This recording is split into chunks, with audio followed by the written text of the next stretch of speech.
on va continuer, Inch'Allah, avec le livre Mufid al-Mustafid fi Kufri Tariq al-Tawhid. On va continuer l'explication du livre Mufid al-Mustafid fi Kufri Tariq al-Tawhid. Comme on l'a toujours dit, Man taraka al-Tawhida faqad iltabasa bi-shirki qat'a. Celui qui va délaisser le Tawhid tombera dans le shirk. Celui qui va délaisser le Tawhid, celui qui va délaisser ce principe, La ilaha illallah at-Tawhid, tombera dans le shirk. Pourquoi? Parce que le Tawhid et le shirk sont deux contraires. Le Tawhid et le shirk sont des contraires. Deux religions opposées. La yajtami'ani wa la yartafi'an. Ce livre, Mufid al-Mustafid, est un des meilleurs livres dans l'explication du Tawhid et ce qui peut annuler le Tawhid. On avait déjà commencé avec des introductions. On avait commencé avec des introductions, on a expliqué des règles.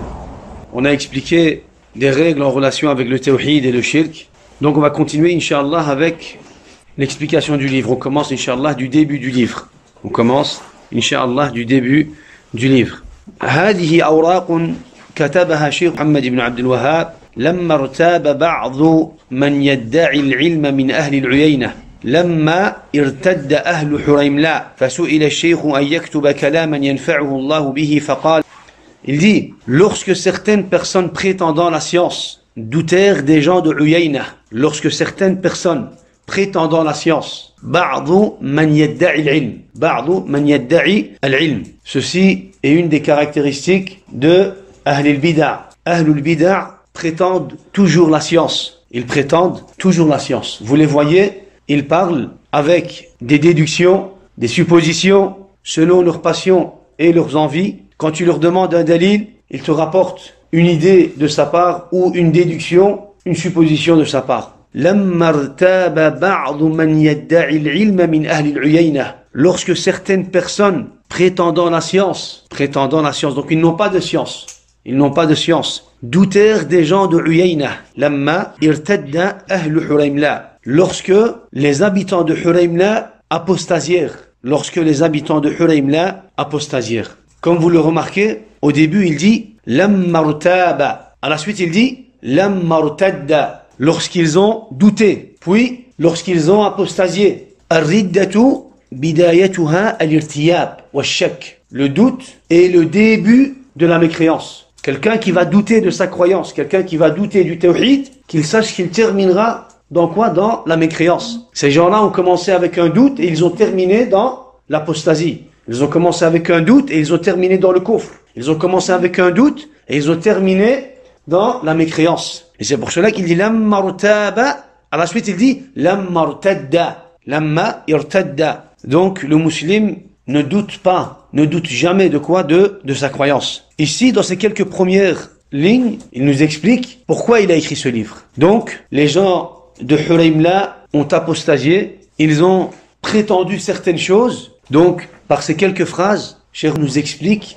il a voulu le répliquer, et c'est pour cela qu'il a quoi? C'est pour cela qu'il a écrit ce livre. Qu'est-ce qu'ils ont dit? Ils ont dit la yumkinu takfir al-mu'ayyan mutlaqan. Ils ont dit on ne peut jamais considérer une personne comme mécréante. On ne peut jamais en aucun cas faire le takfir d'une personne précise, quel que soit le sujet, même si toutes les conditions sont présentes. Et que tous les empêchements sont absents, en aucun cas, quel que soit le sujet, on ne peut jamais faire le takfir d'une personne précise. C'est ce qu'ils ont dit. Ils ont prétendu qu'on ne pouvait jamais faire le takfir d'une personne. Et donc, Cheikh a répondu par ce livre, Mufid al-Mustafid fi Kufri Tariq al-Tawhid. Il a répondu par quoi? Il a répondu par ce livre. Et par ce livre, il va faire comprendre qu'on peut faire le takfir d'une personne.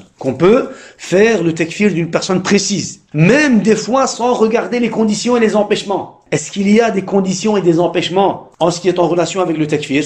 Est-ce qu'il y a des conditions et des empêchements à propos du sujet du takfir? Oui. Mais est-ce qu'on doit prendre en considération à chaque fois les conditions et les empêchements? Non. Quand on parle du shirk, on ne prend pas les conditions et les empêchements en considération. Celui qui commet du shirk, il est mushrik, quelle que soit sa situation. Mais, quand c'est des applications dont le musulman doit analyser avant de faire le takfir, là, on a besoin de revenir sur quoi? On a besoin de revenir sur les conditions et les empêchements. Et on avait déjà expliqué tout cela de façon détaillée dans les introductions. Donc, al-Cheikh, lorsqu'il a fait le takfir de Ubbad al-Qubur. Ubbad al-Qubur, des adorateurs des tombes. Lorsqu'il a fait le takfir des adorateurs des tombes, lorsqu'il a fait le takfir des mouchriquins, Ahl Huraymla a contesté. Les habitants de Huraymla ont contesté. Ils ont dit, tu ne peux pas faire le takfir de ces gens-là. Tu ne peux pas faire le takfir de ces personnes. Et pour répliquer à ce doute et détruire ces mauvaises croyances, il a justement écrit ce livre. Il a écrit ce livre pour nous expliquer que celui qui tombe dans le shirk, il est considéré comme mushrik, quelle que soit sa situation. Celui qui tombe dans le shirk, mubasharatan, directement on juge de lui qu'il est mushrik, sans regarder les conditions ni les empêchements. Celui qui tombe dans le shirk, qui commet un shirk, qui donne des droits d'Allah Azza wa Jalla à autre qu'Allah subhanahu wa ta'ala, ou qui fait une adoration qu'il est censé faire à Allah à autre qu'Allah subhanahu wa ta'ala, mubasharatan, il est considéré mushrik, sans prendre en considération les conditions et les empêchements. On ne regarde pas ash-shurut wal mawani' lorsqu'on parle de quoi? Lorsqu'on parle du shirk et des sujets qui sont connus dans la religion par nécessité, même s'il y a une petite différence. On ne regarde pas les conditions et les empêchements lorsqu'on parle d'une personne qui est tombée dans le shirk. Une personne qui est tombée dans le shirk, on le considère mushrik. Mubasharatan. Et c'est ce qu'il va nous expliquer dans ce livre. Et je répète, pourquoi? Pour que vous puissiez comprendre le contenu, le sujet du livre en soi. Qu'est-ce que Cheikh a voulu nous expliquer par ce livre? Il veut nous expliquer, ou il a voulu nous expliquer par ce livre, le takfir du muayyan. Ça veut dire le takfir d'une personne précise. On ne parle pas du takfir général. Celui qui va commettre le shirk, il est considéré mushrik. En tant que théorie, non. On ne parle pas de la théorie, on parle de l'application. On parle de la pratique. Quelqu'un devant toi qui va commettre le shirk, est-ce que tu peux faire son takfir en personne ou non? C'est ça qu'il parle. Il dit oui, s'il commet le shirk, tu as le droit de faire son takfir. Muayyan, en personne. Le takfir d'une personne précise. Et comme vous le savez aujourd'hui, les Jahmiyya, les Murji'ah, les Jahmiyya aujourd'hui prétendent le contraire. Ils te disent, les Jahmiyya, Murji'ah te disent, même s'il commet le shirk, même s'il donne un associé à Allah Azza wa Jalla, en aucun cas tu peux faire son takfir. Ils disent, même s'il donne un associé à Allah subhanahu wa ta'ala, en aucun cas tu peux faire son takfir. Et ça c'est batil. Ça c'est batil, et en dehors du fait que c'est batil, il n'y a que le kafir qui peut dire une parole de ce genre. Donc, il commence son livre avec Al-Basmala. Il dit, Bismillahir-Rahmanir-Rahim. Bismillahir-Rahmanir-Rahim. Donc, il commence son livre par Al-Basmala. Et on a déjà expliqué pourquoi est-ce qu'on devait commencer un écrit par Al-Basmala. Tout de suite après Al-Basmala, il nous cite le hadith de Amr ibn Abasa al-Sulami. Rawa Muslim fi sahihihi. روى مسلم في صحيحه عن عمرو بن عبسة السلمي. L'imam Muslim rapporte dans son recueil authentique, Sahih Muslim, le hadith de Amr ibn Abasa al-Sulami. La kunya de Amr ibn Abasa était Abu Nujayh. Abu Nujayh. Et selon d'autres savants de l'hadith, Abu Shu'aib. Abu Shu'aib. Il était un des compagnons du prophète, alayhi salatu wassalam. Amr ibn Abasa était un des compagnons du prophète, alayhi salatu wassalam. Rabi'u arba'a, ou khamisu khamsa fil islam. Le quatrième des quatre dans l'islam, ou le cinquième des cinq dans l'islam. On va expliquer. Naam, il était le quatrième des quatre ou le cinquième des cinq. Aslama bi Makkah. Il a accepté l'islam. Il a été musulman à la Mecque. Il a accepté l'islam à la Mecque. Ensuite, il est rentré chez lui. Après l'ordre du prophète alayhi salatu wassalam. Il est rentré chez lui lorsque le prophète alayhi salatu wassalam lui a dit rentre chez toi. On va expliquer dans le hadith. Donc il a accepté l'islam à la Mecque, puis il est rentré chez lui. Il est rentré chez lui et il est resté chez lui dans son village jusqu'après Khaybar, jusqu'après la bataille de Khaybar. Donc Badr, Uhud, Khandaq, Hudaybiyah, Khaybar, il était toujours dans son village. Il est venu à Al-Madinah après la bataille de Khaybar. Amr ibn Abbasah est venu à Al-Madinah. Il a rencontré le prophète alayhi salatu wassalam et lui a posé des questions. Et c'est ce hadith qu'on va expliquer, Inch'Allah. Ce qu'on doit savoir, c'est qu'avant même d'avoir accepté l'islam, Amr ibn Abbasah, avant même d'avoir accepté l'islam, il s'éloignait du shirk et de l'adoration des statues. Selon certains récits, il était hanif. Avant même l'apparition de l'islam, il était loin du shirk. Il se désavouait du shirk. Et il considérait les gens comme égarés. Il considérait les gens comme égarés du droit chemin. Il s'est éloigné de l'adoration des statues. Subhanallah. Avant même quoi? Avant même l'apparition du dernier prophète, avant même la révélation de Coran al-Karim, avant même la dernière religion à l'islam, l'arrivée du prophète Muhammad alayhi salatu wassalam, il s'est éloigné de quoi? De l'adoration des statues. Donc, dans le hadith de Amr ibn Abasa, rapporté par l'imam Muslim, Amr ibn Abasa dit: Kuntu wa ana fil jahiliyyati. Kuntu wa ana fil jahiliyyati adhunnu anna an-nasa ala dhalalah. Du temps de la jahiliya, la jahiliya est l'époque avant l'islam. Lorsqu'on dit al-jahiliya, on parle de l'époque avant l'islam. Al-jahiliya al-amma, la jahiliya en général, ou la généralité de la jahiliya, la grande jahiliya est avant l'islam, est l'époque avant l'islam. Pourquoi est-ce qu'on a appelé al-jahiliya? Pourquoi est-ce qu'on a appelé l'époque avant l'islam jahiliya? Pourquoi est-ce qu'on a appelé l'époque avant l'islam al-jahiliya? Tellement il y avait de la jahiliya, tellement il y avait de la désobéissance, du shirk, du haram, de l'injustice, tellement il y avait de la turpitude, tellement il y avait du dhulm, que cette époque a été appelée jahiliya. Summiya bidhalika likathrati jahalatihim. Tellement il y avait de l'ignorance, tellement il y avait du kufr, tellement il y avait du shirk, que cette époque avant la prophétie, avant l'arrivée de l'islam, a été nommée jahiliya. Jahiliya. Regardez, subhanallah, Amr ibn Abasa juge de lui-même. Il juge de lui-même de l'époque avant l'islam. Et il dit que c'était une époque de jahiliya. Il dit que c'était une époque de jahiliya. Il n'y avait pas encore de prophète. Il n'y avait pas encore de islam. Il n'y avait pas encore de prophète. Il n'y avait pas encore de religion d'islam. Il n'y avait pas encore de Coran al-Karim. Walakin Amr ibn Abasa était convaincu que c'était une époque de jahiliya. Il était convaincu, il avait compris ça. En voyant la situation des gens, en voyant la croyance et les applications des gens, il comprenait, il avait compris. Avant même de rencontrer le prophète, avant même de voir et de discuter et d'accepter l'islam, il avait compris que c'était une époque de jahiliya. Subhanallah. Il dit, Kuntu wa ana fil jahiliyyati adhunnu anna an-nasa ala dhalalah. Du temps de la jahiliya, je trouvais que les gens étaient égarés. Du temps de la jahiliya, avant l'islam, avant même de rencontrer le prophète, je croyais, j'étais sûr que les gens étaient égarés. Fihi isbatul ism qabla al-hujja ar-risaliyya bil ijma'. Bil ijma'. On comprend par les quelques paroles de ce compagnon que le nom donné à la personne ou le jugement donné à une personne est valable même avant al-hujja ar-risaliyya, même avant l'épreuve, même avant l'apparition des preuves.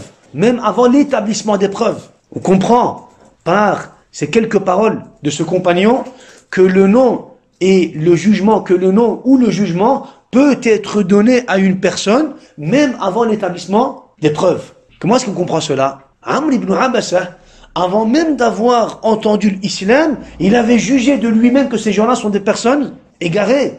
Ala dhalala, fi jahiliya. Avant même d'entendre l'islam, avant même d'entendre le Coran al-Karim, Amr ibn Abasa avait jugé de ces gens-là. Il leur avait donné un nom. Ils sont dhullal, ils sont ala shirk, mushrikin, jahiliya, kuffar. Il avait compris cela, il avait donné un nom. Les ulama ont dit, on comprend par les quelques paroles de ce compagnon que le nom peut être donné avant même l'établissement des preuves. Que le nom peut être donné avant même l'établissement des preuves. Parce qu'il n'y a pas que de Coran al-Karim. Aujourd'hui, les Jahmiyyah disent, oui, mais il faut établir les preuves. Établir les preuves pour qui? Pourquoi? Si c'est pour donner un nom, comment se fait-il que le compagnon a donné un nom, un jugement, avant même d'établir les preuves? Il n'y a pas que de Coran Karim. Alors, il dit, Kuntu wa ana fil jahiliyyati adhunnu anna an-nasa ala dhalalah. Du temps de la jahiliya, je trouvais que les gens étaient égarés. Que les gens étaient égarés. Wa annahum laysu ala shay'in wa hum ya'budun al-awthan. Je trouvais qu'ils étaient sur rien, sur aucune vérité. Subhanallah. Wa annahum laysu ala shay'. Ils n'ont aucune religion. Ils n'ont aucune religion. Comme aujourd'hui. Comme aujourd'hui. Il dit, je trouvais qu'ils étaient sur rien, sur aucune religion, aucune vérité. Aucune vérité. Et que leur idolâtrie ne reposait sur rien. Et que leur idolâtrie ne reposait sur rien, puisqu'ils étaient idolâtres. Et qu'ils adoraient les statues. Amr ibn Abasa était convaincu qu'ils étaient sur un égarement évident. Laysu ala dinin sahih. وليسوا على هداية Il dit, je trouvais qu'ils étaient sur rien, sur aucune vérité, sur de l'égarement. Encore une fois, les savants ont déduit, par rapport à ces quelques paroles, قُبْحُ الشِّرْكِ مَعْلُومٌ بِبَدَاهَةِ الْعُقُولِ. قُبْحُ الشِّرْكِ مَعْلُومٌ بِبَدَاهَةِ الْعُقُولِ. Qu'est-ce que ça veut dire? L'invalidité du shirk, le fait que le shirk est quelque chose de mauvais, est connu par l'instinct de la personne, par la conscience de la personne. L'homme est censé pouvoir connaître, comprendre l'invalidité du shirk seulement en se basant sur quoi? Sur son instinct et sa conscience. En te basant sur ton instinct et ta conscience, tu es censé comprendre que le shirk est batil. Pourquoi? Parce que qubhu shirk ma'loumun bi badahati al-uqul. L'invalidité du shirk est connue par instinct. L'invalidité du shirk est connue par l'instinct de la personne. وأي شيء يصح في العقل إذا لم يكن فيه علم بقبح الشرك. À quoi sert un instinct ou une conscience qui ne sait pas faire la différence entre le bien et le mal? À quoi sert l'instinct et la conscience d'une personne s'il ne sait pas, s'il ne comprend pas l'invalidité du shirk, s'il ne voit pas que le shirk est quelque chose de batil, quelque chose de mauvais, quelque chose de mal? À quoi sert son instinct? À quoi sert sa conscience? Alors, à la suite du hadith, Amr ibn Abbasah dit فَسَمِعْتُ بِرَجُلٍ بِمَكَّةَ يُخْبِرُ أَخْبَارًا. فَسَمِعْتُ بِرَجُلٍ بِمَكَّةَ يُخْبِرُ أَخْبَارًا. À ce moment-là, j'ai entendu un homme citer des informations à propos d'Allah subhanahu wa ta'ala. À la Mecque. Où était cet homme? À la Mecque. Il parle de qui? Il parle du prophète Muhammad alayhi salatu wassalam. Donc il dit, du temps de la Jahiliya, je trouvais que les gens étaient égarés. Je trouvais qu'ils étaient sur rien, sur aucune vérité, et que leur idolâtrie ne reposait sur rien, puisqu'ils étaient idolâtres et qu'ils adoraient les statues. À ce moment-là, il dit, pendant que j'étais convaincu de cette croyance, que j'avais cette croyance en moi-même, j'ai entendu un homme citer des informations, akhbaran, des informations. À propos de qui? À propos d'Allah subhanahu wa ta'ala, un homme qui parle d'Allah azza wa jal, un homme qui parle du tawhid, un homme qui parle de la ilaha illallah, un homme qui appelle les gens à quoi? Qui appelle les gens à se soumettre à Allah subhanahu wa ta'ala. J'ai entendu un homme parler de Millat Ibrahim, de notre grand-père Ibrahim alayhi salatu wassalam, à la Mecque. فَقَعَدْتُ عَلَى رَاحِلَتِي أي رَكِبْتُ عَلَيْهِ مُسَافِرًا. J'ai donc pris ma monture et j'ai voyagé vers lui. J'ai voyagé à la Mecque pour le rencontrer, pour rencontrer le prophète alayhi salatu wassalam. فَقَدِمْتُ عَلَيْهِ. Lorsque je suis arrivé, il dit فَقَدِمْتُ عَلَيْهِ. Lorsque je suis arrivé, فَإِذَا رَسُولُ اللَّهِ مُسْتَغْفِيًا جُرَآءُ عَلَيْهِ قَوْمُهُ. Lorsque je suis arrivé, le prophète sallallahu alayhi wa sallam se cachait. Le prophète alayhi salatu wassalam se cachait car son peuple lui faisait du tort et de l'injustice. Il se cachait, le prophète alayhi salatu wassalam, il se cachait. Pourquoi? C'était encore le début de la da'wah. C'était encore le début de la da'wah et le prophète alayhi salatu wassalam se cachait parce que son peuple lui faisait du mal, du tort, de l'injustice. فَتَلَطَّفْتُ حَتَّى دَخَلْتُ عَلَيْهِ بِمَكَّةَ. Avec douceur, al-lutf, c'est la douceur. Il dit, avec douceur, j'ai pu le joindre le prophète alayhi salatu wassalam. Et je suis entré chez lui à la Mecque, avec douceur. Pourquoi? Parce qu'il ne fait pas partie des tribus qui habitent la Mecque. Il n'a pas de famille à la Mecque. Il est seul, voyageur. Si les mécréants de la Mecque entendaient ou devaient entendre qu'il est venu pour rencontrer le prophète alayhi salatu wassalam, ils risquaient de quoi? De lui faire du mal. Donc, avec douceur, qu'est-ce qu'il a fait? Il est entré à la Mecque pour rencontrer le prophète alayhi salatu wassalam. Il s'est caché, subhanallah. On dit qu'il s'est caché et avec une délicatesse, sans se faire remarquer, il a su joindre le prophète alayhi salatu wassalam. Et c'est comme ça que le musulman doit être, avec douceur, avec délicatesse, sans se faire remarquer. Le musulman ne doit pas se faire remarquer là où il ne doit pas se faire remarquer. Il doit être malin, intelligent. Donc il dit, je suis entré à la Mecque avec douceur, avec délicatesse. Et j'ai été voir le prophète, alayhi as-salatu wassalam. Donc imaginez-vous, Amr ibn Abbasah, dans son village. Un homme qui n'a jamais adoré les statues, qui n'a jamais commis le shirk. Il considère les gens à la dalal. Il est seul. Il n'y a pas encore de prophétie. Il n'y a pas encore de Coran Karim. Il n'y a pas encore de islam. Il est seul dans son village et il considère les gens dalal. ala shirk, mushrikin, ala jahiliya. Il les considère ala shirk, à lui seul. Il est sur le haqq. Il est sur le haqq. Al-Muhim, il entend un homme parler d'Allah subhanahu wa ta'ala, un homme parler du tawhid. Il se dirige, il voyage pour lui. Il voyage pour entendre ces informations. Il voyage pour entendre ces informations. Dans les introductions, qu'est-ce qu'on avait dit? On avait dit que l'établissement des preuves ne se fait pas par rapport aux personnes. Allah subhanahu wa ta'ala, lui, établit les preuves et c'est aux personnes de se diriger vers ces preuves. C'est pas aux prophètes de courir derrière les personnes, mais c'est aux personnes de courir derrière le prophète pour entendre justement les preuves et la révélation d'Allah subhanahu wa ta'ala. Al-Muhim, il a été voir le prophète alayhi salatu wassalam. Arrivé à la Mecque, il s'est caché sans se faire remarquer, il s'est trouvé devant le prophète alayhi salatu wassalam. Ayez cette image en tête. Amr ibn Abasa al-Sulami devant le prophète alayhi salatu wassalam. Et avec lui, un compagnon. Alors, Amr ibn Abasa lui dit, Ma anta? Amr ibn Abasa lui dit, Ma anta? Qu'es-tu donc? Qu'es-tu? Il ne lui dit pas, qui es-tu? Parce qu'il sait qui il est. Il est Muhammad ibn Abdillah ibn Abdil Muttalib. Il sait qui il est. Il lui demande à propos de quoi? Il lui demande à propos de sa fonction. Qu'es-tu? Qu'es-tu? Alors le prophète alayhi salatu wassalam lui dit, Ana nabi, je suis un prophète. Je suis un prophète. Amr ibn Abasa lui pose une deuxième question. Wama nabi? Qu'est-ce qu'un prophète? Le prophète alayhi salatu wassalam dit, Arsalanillah.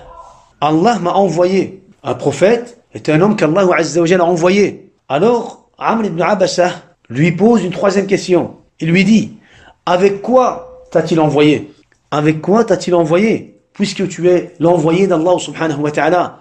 Allah azza wa jalla, avec quoi t'a-t-il envoyé? Le prophète alayhi salatu wassalam dit, Arsalani bi sunati al-arham wa kasri al-awthan wa an yuwahhad Allah la yushraku bihi shay.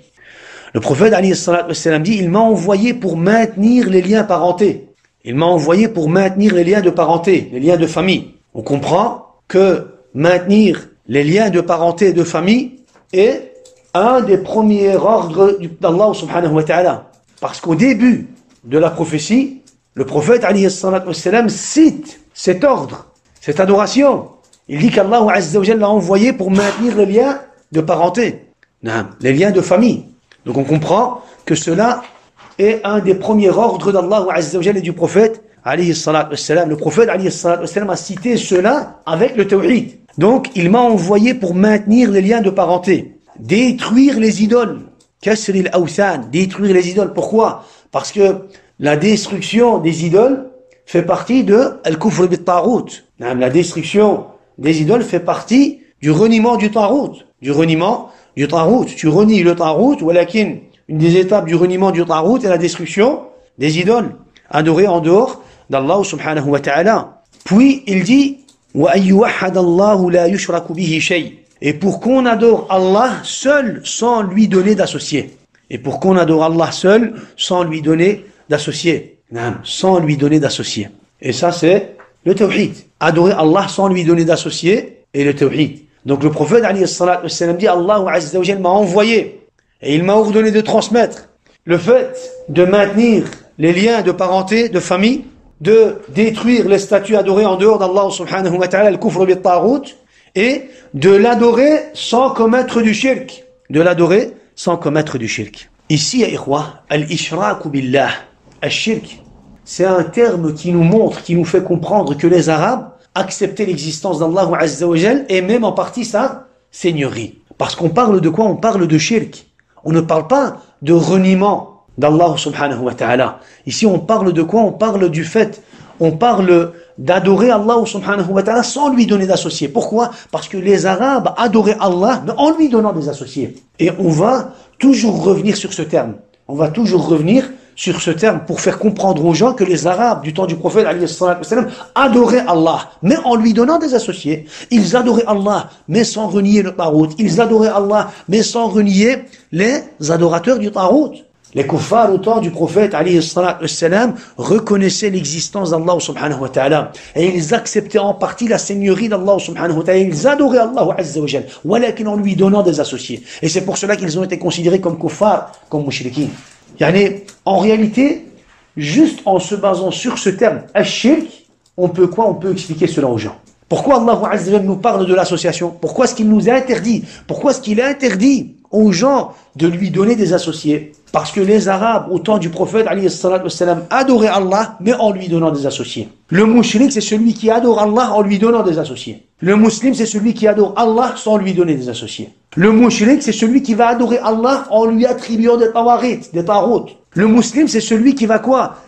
C'est celui qui va adorer Allah en reniant les tawarit. En reniant les tawarit. Le mushrik est celui qui ne va pas renier les adorateurs des tawarit. Mais le musulman, lui, est celui qui va renier les tawarit et les adorateurs des tawarit. Alors, Amr ibn Abasa, Allahu Akbar, il est devant le prophète, alayhi salatu wassalam, et il entend ces quelques paroles. Alors il lui dit, Man ma'aka, faman ma'aka ala hada, qui te soutient en cela? Qui est avec toi? Qui te soutient ou qui est avec toi? Sur cette religion, sur l'islam, sur ce dont tu viens de me citer. Le prophète, alayhi salatu wassalam, dit, Hurrun wa abdun. Hurrun wa abdun. Il y a avec moi, au jour d'aujourd'hui, un homme libre et un esclave. Ça voudrait dire que c'est encore le début de la da'wa. La da'wa sirriya, c'est encore le début de la da'wa. La da'wa, elle vient à peine de commencer, subhanallah. Elle vient à peine de commencer. Amr ibn Abbas, il a déjà entendu. Il y a des gens à la Mecque qui n'ont pas encore entendu ce message, mais Amr ibn Abbas, il a déjà entendu. Pourquoi? Parce qu'il est intéressé. Il cherche le haqq. Celui qui cherche le haqq, il va trouver le haqq. Et celui qui ne s'intéresse pas à le haqq, même si le haqq est juste à côté de chez lui, il ne trouvera quand même pas le haqq. Il ne trouvera quand même pas la vérité, subhanallah. Amr ibn Abbas, de là où il a entendu un homme parler d'Allah Azza wa Jalla et du tawhid. Malgré que c'est une période de quoi? Une période de cachette. C'est le début de la da'wa. C'est le début de la da'wa. Alors il lui dit, qui te soutient en cela? Le prophète, alayhi salatu wassalam, dit, un homme libre et un esclave. وَمَعَهُ يَوْمَئِذٍ أَبُو بَكْرٍ وَبِلَالٌ مَنْ آمَنَ مَعَهُ. Et il y avait avec lui, ce jour-là, à ce moment-là, Abu Bakr et Bilal, qui croyaient en lui. Il y avait avec lui, ce jour-là, à ce moment-là, Abu Bakr et Bilal, qui croyaient en lui. Subhanallah. Abu Bakr et Bilal. Regardez, il dit, il n'y avait ce jour-là, à ce moment-là, parmi ses compagnons, qu'Abu Bakr et Bilal, qui croyaient en lui. Donc il parle de quoi? Il parle de la croyance. L'iman. Il dit, mimman amana ma'ahu. Mimman amana ma'ahu. Donc, juste avant, on parle de quoi? Juste avant, on parle de la destruction des statues et du fait d'unifier Allah Azza wa Jalla sans lui donner d'associés. À la suite du hadith, il nous dit qu'il n'y avait qu'Abu Bakr et Bilal qui ont cru qu'il y avait la croyance. Donc, la croyance égale la destruction des statues. Ça, entre parenthèses, même si en réalité, ça fait partie de l'kufr bit tarout, la croyance égale l'unicité d'Allah subhanahu wa ta'ala, l'adoration seule d'Allah subhanahu wa ta'ala sans lui donner d'associés. Au début du hadith, le prophète sallallahu alayhi wa sallam cite le tawhid, l'adoration d'Allah sans lui donner d'associés. L'adoration d'Allah sans commettre du shirk. À la suite du hadith, on parle de iman. On dit qu'il y avait Abu Bakr et Bilal qui ont cru, donc, qui ont appliqué le tawhid et qui ont renié le shirk. Donc aujourd'hui, c'est pareil. Pour juger d'une personne qui a la croyance, on doit savoir et on doit prendre cela en considération. Le tawhid, l'adoration d'Allah avec tawhid et le reniement du shirk. Une personne ne peut être considérée comme croyante, comme mu'mina. Un homme ne peut être considéré comme mu'min. Et une femme ne peut être considérée comme mu'mina s'ils n'ont pas appliqué le tawhid et le reniement du shirk. Qu'est-ce qui nous prouve cela? Le hadith de Amr ibn Abbas. Le prophète sallallahu alayhi wa sallam nous parle du tawhid et du reniement du shirk, de l'adoration d'Allah Azza wa Jalla seul, sans lui donner d'associés. Et à la suite du hadith, on nous parle de iman. On nous parle de iman. Donc si tu veux avoir l'iman, tu dois avoir le tawhid et le reniement du shirk. Si tu veux avoir l'iman, si tu veux être mu'min, tu vas avoir cette croyance en toi-même, mu'min auprès d'Allah Azza wa Jalla, tu dois renier le shirk et croire en Allah subhanahu wa ta'ala, adorer Allah Azza wa Jalla sans lui donner d'associés. Et de là, on déduit, les savants ont déduit que le tawhid n'était pas une simple prononciation, ou une simple prétention, ou même une simple connaissance. Ce n'est pas parce que tu connais que ça veut dire que tu es mu'min, que tu es muwahhid, que tu es muslim. Tu as besoin de quoi? Tu as besoin d'une croyance. Tu as besoin d'une croyance. Tu as besoin d'une croyance. Et tu as besoin d'appliquer cette croyance. Et tu as besoin d'appliquer cette croyance. Et en plus de cela, tu as besoin de t'éloigner de ce qui peut casser, détruire cette croyance. Tamam? Donc si tu veux être musulman, tu dois avoir en toi-même une croyance. une connaissance, une simple connaissance, tu peux expliquer la ilaha illallah. Tu peux expliquer la définition, les conditions, les annulatifs de la ilaha illallah, mais cela ne veut pas forcément dire que tu es musulman. Ce n'est pas parce que tu connais la théorie par cœur que ça veut dire que tu es musulman. Non. Ce n'est pas parce que tu as en toi la théorie, les versets, les hadiths par cœur que ça voudrait dire que tu es musulman muwahhid. Non. Tu dois avoir en toi une croyance dans ton cœur envers Allah Azza wa Jalla, une soumission en Allah subhanahu wa ta'ala, avec tawhid. Une soumission envers Allah subhanahu wa ta'ala. Et en plus de cela, en plus de la croyance, tu dois avoir quoi? L'amal. Tu dois appliquer la ilaha illallah. Et tu rajoutes à cela, pour être musulman, tu dois t'éloigner de tout ce qui peut détruire, casser ton la ilaha illallah. Ici, comment se fait-il que le prophète alayhi salatu wassalam, a cité combien de compagnons? Combien? 2. Abu Bakr et Bilal. Comment se fait-il que le prophète alayhi salatu wassalam a cité Abu Bakr et Bilal? Pourtant, on sait bien dans la sira du prophète alayhi salatu wassalam, dans l'histoire du prophète alayhi salatu wassalam, que les premiers à avoir accepté l'islam, qu'il fait partie des premiers à avoir accepté l'islam, Abu Bakr, Khadija, Ali et Zayd. Comment se fait-il que le prophète alayhi salatu wassalam n'a cité qu'Abu Bakr et Bilal? Comment ça se fait? Comment? Non, ils n'étaient pas présents. Il y a encore un point en plus. Comment? Catégorie? Par rapport à quoi? Non, c'était pas forcément aussi pour les catégories. On va dire, ça se rapproche, voilà, on va dire, Khadija, s'il a cité Abu Bakr et Bilal et pas Khadija, on pourrait comprendre qu'il n'a pas cité Khadija parce que c'est une femme.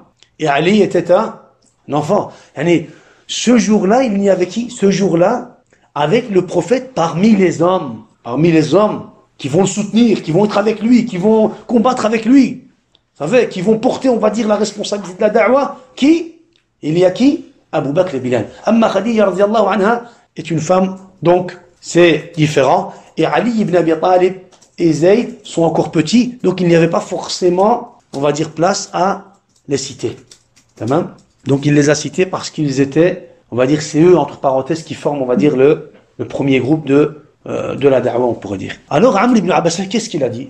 Subhanallah, imagine à la Mecque, un homme avec Abu Bakr et Bilal, prophète alayhi salatu wassalam, avec Abu Bakr et Bilal, tu es face à eux, tu lui poses des questions, et puis tout le monde est contre ces gens-là. Qu'est-ce que Amr ibn Abbas a dit?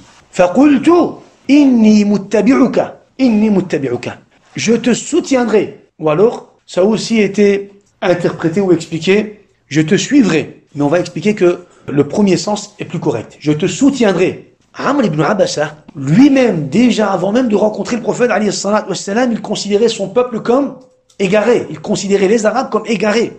Donc c'est normal que lorsqu'il a entendu le prophète, alayhi salatu wassalam, et il a entendu les mêmes propos de la bouche du prophète, alayhi salatu wassalam, c'est normal que quoi? Qu'il a voulu suivre et accepter la da'wah du prophète, alayhi salatu wassalam. Donc déjà lui-même, Amr ibn Abbasa, lui-même reniait le shirk. Il considérait les Arabes et les habitants de la péninsule arabique comme dollal, comme des gens égarés. Et donc lorsqu'il a entendu le même message, plus ou moins le même message de la bouche du prophète, alayhi salatu wassalam, qu'est-ce qu'il a fait? Il s'est précipité à accepter son message. Inni muttabi'uk, je te soutiendrai, je te suivrai. Mubasharatan, il lui a dit Inni muttabi'uk. Il n'a pas commencé à poser des questions. Comment on va faire? On est seul, on est à la Mecque, tu n'es qu'avec 2 hommes. Abadan, inni muttabi'uk mubasharatan. Pourquoi? Parce qu'il est convaincu que c'est le haqq. Parce qu'il est convaincu que c'est la vérité. Inni muttabi'uk. Je te soutiendrai. Est-ce que Amr ibn Abbasa a soutenu ou a voulu soutenir le prophète alayhi salatu wassalam avant même d'accepter l'islam? Non. Est-ce qu'il a voulu soutenir le prophète alayhi salatu wassalam avant même de lui faire part de son islam, ou est-ce qu'il lui a fait part d'abord de son islam puis il l'a soutenu? Il lui a fait d'abord part de son islam puis il lui a dit qu'il voulait le soutenir. Comment est-ce qu'on va comprendre cela? Par rapport à quoi est-ce qu'on va comprendre cela? Par rapport aux autres versions. Par rapport aux autres versions du hadith. Dans la version d'Ibn Abdil Barr, il dit فَأَسْلَمْتُ عِنْدَ ذَلِكَ. J'ai donc accepté l'islam à ce moment-là.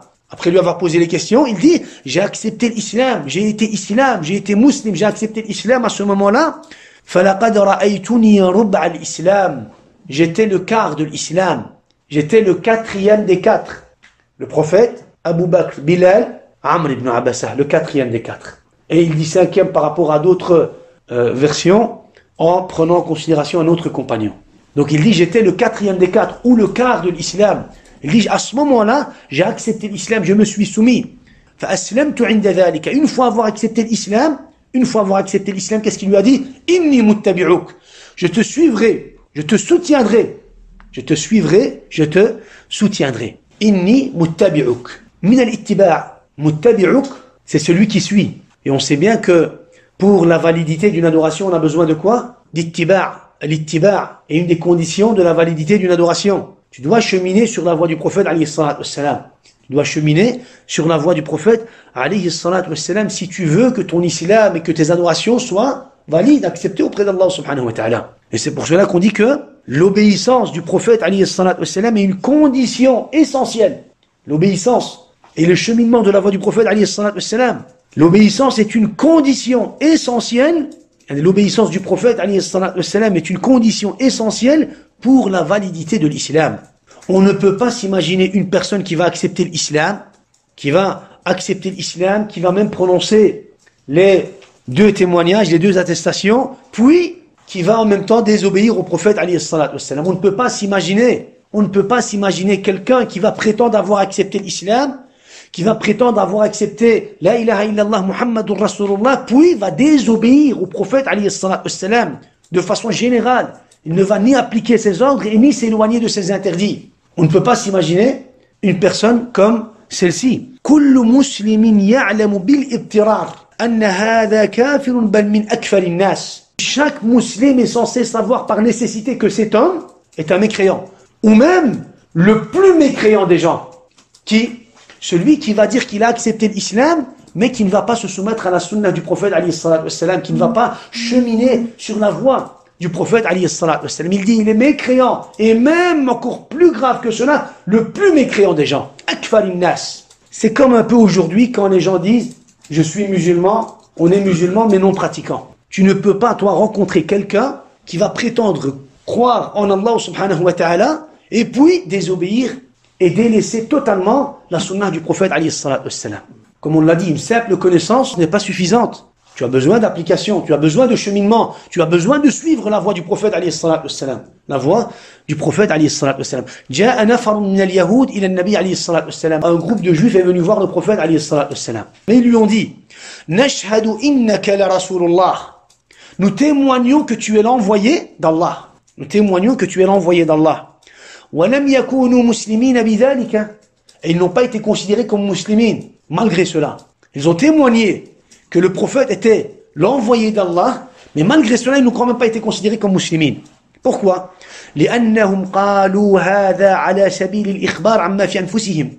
Pourquoi? Parce qu'ils ont dit cela par information, pour informer. On est convaincu, on sait que tu es l'envoyé d'Allah subhanahu wa ta'ala. Le prophète leur disait pourquoi est-ce que vous ne vous soumettez pas? Vous ne me suivez pas? Vous ne vous soumettez pas à ma sunna? Pourquoi est-ce que vous n'acceptez pas mes commandements? Alors, les juifs lui répondaient en disant, Nakhafu min yahoud. Ce groupe de juifs qui est venu voir le prophète alayhi salatu wassalam disait, on avait répondu au prophète alayhi salatu wassalam en disant, Nakhafu min yahoud. On a peur des juifs. On a peur, on va dire, de nos chefs. Imaginez-vous ce groupe de juifs qui est venu voir le prophète alayhi salatu wassalam. Subhanallah, ils étaient convaincus qu'il était l'envoyé d'Allah subhanahu wa ta'ala. Walakin, une simple connaissance qui n'a aucun fruit sur la personne. Les munafiqoun aussi par exemple. Les munafiqoun, ils ont témoigné de la ilaha illallah Muhammadur Rasulullah, walakin, ils ont renié cela avec leur cœur. Ils ont témoigné avec leur bouche, mais ont renié cela avec leur cœur, et c'est pour cela qu'ils ont été considérés comme quoi? Comme kuffar fil batin. Mécréants, mais dans leur cœur. Ils ont été considérés comme kuffar fil batin. Donc on comprend par cela qu'une simple connaissance, tu peux savoir que Muhammad ibn Abdillah est l'envoyé, le messager d'Allah subhanahu wa ta'ala. Voilà que cela ne te sera d'aucune validité, ou cela ne te sera d'aucune, cela ne te rapportera aucun fruit si tu ne mets pas en application, on va dire les nécessités de ce témoignage. Un jour, Habrayni, deux rabbins sont venus voir le prophète alayhi salatu wassalam. Deux rabbins sont venus voir le prophète alayhi salatu wassalam. Et ils lui ont dit, Nashhadu annaka nabiy. Et ils lui ont dit, Nashhadu annaka nabiy. Et ils lui ont dit, Nashhadu annaka nabiy. Nous témoignons que tu es un prophète. C'est qui a dit cela? Les deux rabbins. Les deux rabbins ont dit, nous témoignons que tu es un prophète. Alors le prophète alayhi salatu wassalam leur a dit, فَمَا يَمْنَعُكُمَا مِنِ اتِّبَاعِي. Qu'est-ce qui vous empêche de me suivre? Subhanallah, qu'est-ce qui vous empêche de me suivre? Alors ils ont dit, نَخَافُ أَن تَقْتُلَنَا الْيَهُودِ. On a peur que les juifs nous tuent. Non. Ils sont convaincus. Ils disent, Muhammad est l'envoyé d'Allah Azza wa Jal, le messager d'Allah, le prophète d'Allah subhanahu wa ta'ala. Ils ont une connaissance, dans laquelle il n'y a pas de doute. Ils ont une certitude dans cette connaissance. Ils disaient même au prophète alayhi salatu wassalam, de ta prophétie, on ne doute pas. Mais de nos enfants, on doute. Imaginez-vous à quel point ils avaient une certitude. Ils disaient, de toi, jamais. Tellement ils avaient une certitude dans quoi? Dans cette connaissance. Voilà que cela ne leur a été d'aucune utilité. Pourquoi? Parce qu'il n'y a pas d'ittiba'. S'il n'y a pas d'ittiba', il n'y a pas d'islam. S'il n'y a pas d'ittiba', il n'y a pas d'islam. Et c'est justement ce qu'avait compris Amr ibn Abasa. Dès qu'il a entendu le message, entre les quelques premières paroles de la bouche du prophète, alayhi salatu wassalam, Inni muttabi'uk. Je te suivrai, je te soutiendrai. Subhanallah. Directement. Donc, bil ijma'. Selon l'unanimité, le ijma' des compagnons, des tabi'in, des savants de la sunna, il ne suffit pas pour la croyance, pour l'iman, une simple parole, une simple prétention, une simple connaissance. Abadan. Il doit y avoir une croyance. Il doit y avoir des applications, une soumission, un cheminement. Il doit y avoir une alliance, des aveux, wala wa bara. S'il n'y a pas de wala et de bara, il n'y a pas d'islam. S'il n'y a pas de hub et de bourd, il n'y a pas d'islam. S'il n'y a pas de amal salih, ittiba' as-sunnah, il n'y a pas de islam. Alors il lui dit, inni muttabi'uka, je te suivrai, je te soutiendrai. À la suite du hadith, le prophète alayhi salatu wassalam dit, innaka la tastati'u dhalika yawmaka hadha. Innaka la tastati'u dhalika yawmaka hadha. Aujourd'hui, tu ne peux pas le supporter. Aujourd'hui, tu ne peux pas le supporter. Ne vois-tu pas ma situation et celle des gens? Certains savants de l'hadith, il y a des savants qui ont expliqué les hadiths, ont dit, on comprend par cette parole que Amr ibn Abasa a voulu plus le soutien que le cheminement. Le cheminement d'office. Le cheminement, il fait partie de l'islam. Walakin, les savants ont dit, on comprend par cela qu'en réalité, le prophète, il a compris quoi? Il a compris que Amr ibn Abasa voulait le soutenir. Et c'est pour cela qu'il lui a répondu de cette façon. Il lui a dit, aujourd'hui, tu ne peux pas le supporter. Tu ne peux pas être ici avec moi. Tu veux me soutenir, mais rester ici à la Mecque avec moi va te mettre en danger. Ne vois-tu pas ma situation et celle des gens? Je suis en guerre avec mon peuple, avec la tribu. Je ne pourrai pas aller prendre soin de toi et tu ne pourras pas être ici. Ils vont te tuer ou te massacrer. Alors, le prophète alayhi salatu wassalam lui dit, walakin irji' ila ahlika. Fa idha sami'ta bi qad dhahartu fa'tini. Retourne plutôt près de chez toi. Retourne plutôt près des tiens. Retourne plutôt près des tiens. Quand tu entendras que je suis en position de force, reviens vers moi. Retourne, repars. Tu vois la situation des croyants ici à la Mecque. On n'est que quelques personnes. Les mécréants de la Mecque, Quraysh et les Tawarid de la Mecque nous font du mal. Ils nous font du tort et de l'injustice. Tu as ta récompense auprès d'Allah Azza wa Jalla en acceptant l'islam. Tu as ta récompense. Puisque tu as accepté l'islam, ta récompense est auprès d'Allah subhanahu wa ta'ala. Puisque tu as choisi de me suivre, ta récompense est auprès d'Allah subhanahu wa ta'ala. Mais, rentre chez toi parce que tu ne pourras pas me soutenir. Rester ici est un danger pour toi. Rester ici est un danger pour toi. Alors, Amr ibn Abasa, qu'est-ce qu'il fait? Il rentre chez lui. Taban, le prophète alayhi salatu wassalam lui dit, فَإِذَا سَمِعْتَ بِي قَدْ ظَهَرْتُ فَأْتِنِي. Lorsque tu vas entendre que je suis en position de force, à ce moment-là, tu pourras venir me soutenir. À ce moment-là, les ulama ont dit, on comprend ici que le prophète alayhi salatu wassalam, ça c'est une mu'jiza, c'est un des miracles du prophète alayhi salatu wassalam. À la Mecque, ils sont encore deux, le prophète alayhi salatu wassalam sait qu'il va être en position de force. Il lui dit, le jour où tu vas entendre que je suis en position de force, à ce moment-là viens. Ça voudrait dire que le prophète alayhi salatu wassalam savait, il a beaucoup souffert, il savait qu'il allait être quoi? Qu'il allait être en position de force. C'est pour cela que quand les compagnons venaient le voir, le prophète alayhi salatu wassalam leur disait, patientez, patientez. Vous vous précipitez, ne vous précipitez pas. Allah va nous donner la victoire. Allah va nous donner la victoire, ya akhi. Allah Azza wa Jal va nous soutenir. Et ça c'est bi'iznil wahid al-ahad. Le prophète alayhi salatu wassalam, ya akhi, à lui seul. Il n'y a avec lui que quelques personnes, quelques croyants. À la Mecque, les Tawarides sont en train de leur faire du tort et du mal.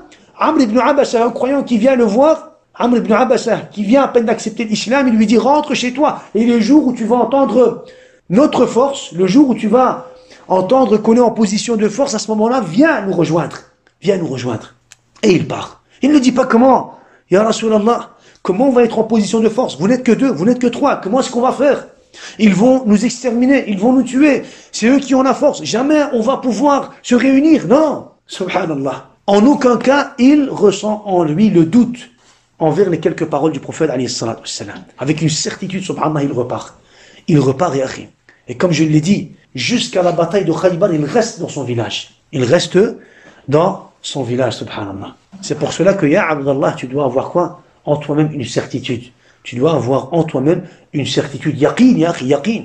Qu'Allah Azza wa Jal va soutenir ses serviteurs croyants. Ceux qui ont choisi de l'adorer sans lui donner d'associés. Allah Azza wa Jal va les soutenir. Et Allah subhanahu wa ta'ala va parachever sa lumière. Bi'idhn al-wahid al-ahad. Al-muhim, Amr ibn Abasa dit, فَذَهَبْتُ إِلَى أَهْلِي. Je suis donc rentré auprès de ma famille. Je suis reparti. Il fait partie de quelle tribu? Amr ibn Abasa as-Sulami. Donc de la tribu de Bani Sulaym. On attribue à Bani Sulaym, et qu'est-ce qu'on dit? As-Sulami. Entre-temps, il dit وَقَدِمَ رَسُولُ اللَّهِ عَلَيْهِ الصَّلَاةُ وَالسَّلَامُ الْمَدِينَةِ وَكُنْتُ فِي أَهْلِي. Le messager d'Allah subhanahu wa ta'ala, lui, est parti à Al-Madina, alors que je demeurais avec les miens. Le prophète alayhi salatu wassalam est parti, lui, à Al-Madina. فَجَعَلْتُ أَتَخَبَّرُ الْأَخْبَارَ وَأَسْأَلُ النَّاسَ حِينَ قَدِمَ الْمَدِينَةَ. Taban, lorsqu'il est rentré dans son village, il dit, je me suis mis à l'écoute des nouvelles, et j'ai interrogé les gens quand il est arrivé à Médine. Lorsque le prophète alayhi salatu wassalam est arrivé à Al-Madina, il dit, moi j'ai interrogé les gens sur la situation du prophète alayhi salatu wassalam. Il est resté loin du prophète alayhi salatu wassalam pendant plus de 10 ans, 15 ans, subhanallah. Loin du prophète alayhi salatu wassalam pendant plus de 10 ans, subhanallah, ajib ya akhi. Et il est là, il attend. Et à chaque fois qu'il y a quelqu'un qui vient d'un village ou d'un coin de la péninsule arabique, il lui demande, as-tu entendu parler d'un tel? Il ne se dévoile même pas, comme on va le voir à la suite du hadith. Il ne dit même pas, as-tu des nouvelles de Muhammad, l'envoyé d'Allah subhanahu wa ta'ala? Subhanallah. Dans son village, pendant plus de 10 ans, qu'est-ce qu'il fait? Il demande des nouvelles, il pose des questions aux voyageurs, il interroge les gens pour avoir des informations sur le prophète alayhi salatu wassalam. Est-il aujourd'hui en position de force ou non? Subhanallah. Ajib ya akhi. Taban, Amr ibn Abasa, lorsqu'il est parti dans son village, Allah subhanahu wa ta'ala a continué à révéler au prophète alayhi salatu wassalam. Amr ibn Abasa a accepté le tawhid. Il est muwahhid, il est musulman. Walakin entre-temps, il y a eu quoi? Il y a eu des adorations qui ont été révélées au prophète alayhi salatu wassalam, et dont Amr ibn Abasa n'a pas forcément été au courant. Est-ce que cela a nui à son iman? Non. Non, ya ikhwa. Pourquoi? Parce que l'ahkam wa shara'i' mawqoufatun 'ala al-khabar. La règle nous dit que les adorations et les applications sont posées, sont liées à quoi? À l'information. À l'information, ça voudrait dire que l'homme doit être au courant. L'homme doit être au courant des ordres et des applications de l'islam. On parle de l'époque de Amr ibn Abbas. Mais aujourd'hui, tout le monde a entendu tout. Aujourd'hui, tout le monde a entendu tout. Et donc, il n'y a pas de quoi? Il n'y a pas, on va dire, de sujet dont on devrait encore établir des preuves. Il a akhiri. Aujourd'hui, tout le monde a entendu tout. On parle de l'époque de Amr ibn Abasa. Amr ibn Abasa a quitté Mecca et a été dans son village Bani Sulaym. Pendant plus de 10 ans, il est resté là. Mais entre-temps, Allah subhanahu wa ta'ala a révélé la prière, le jeûne, il a akhiré. Amr ibn Abasa, supposons qu'il n'a pas été au courant. Supposons qu'il n'a pas été au courant. Est-ce que cela a nuit à son iman? Non. Pourquoi? Parce que la règle nous dit que tout ce qui est en relation avec les adorations et les règles et les applications, tout cela est lié à quoi? Est lié à la connaissance de la personne. Est lié à la connaissance de la personne, à l'information. S'il a été informé, khalas, là il est mukhatab, il est mukallaf. Là il est mukhatab. Il est responsable de son acte. Il est responsable de ses actes. S'il en a entendu. S'il a entendu quoi? S'il a entendu ces informations. Mais s'il est musulman mouahid et qu'il est parti, que rien ne lui est encore arrivé, qu'il n'a encore rien reçu, on va dire, de la révélation, cela ne nuit en aucun cas à sa croyance.